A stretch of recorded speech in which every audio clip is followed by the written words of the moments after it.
I'm gonna start. Learn some stuff.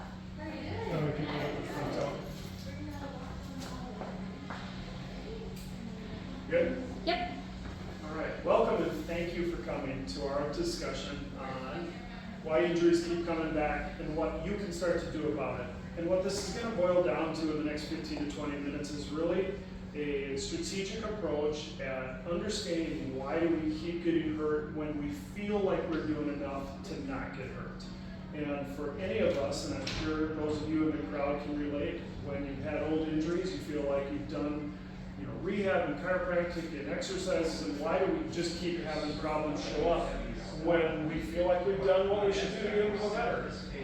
And so I know that every single week we hear it. Why does my shoulder hurt again? Why does my back hurt again? Why does my neck hurt again? I keep having this come back again and again. I can speak from personal experience to several spots on my body that have what we're going to talk about here is rules of engagement.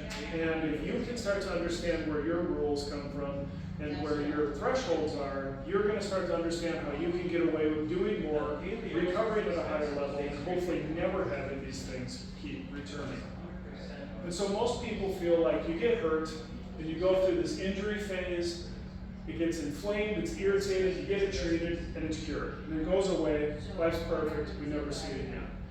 More often than not, though, injury is not like that, and we see a constant state of, we have the initial injury sets us back, we start to feel a little better, we got our first glimmer of hope on feeling better, we go do way too much outside, it sets us back, we go to start the whole process over, because this time we're going to think, okay, maybe if I rest a little bit more this time, or maybe if I ice it a little bit more, or I take some ibuprofen, or I just do that other thing. But unfortunately, a lot of us get stuck in this loop of rinse and repeat of like, you know what, it was almost better and then I did way too much and I just didn't have time to stop and I didn't want to quit, and it just gets us in trouble. And so what it boils down to, and what I'm going to talk to you a lot about today, is tissue capacity.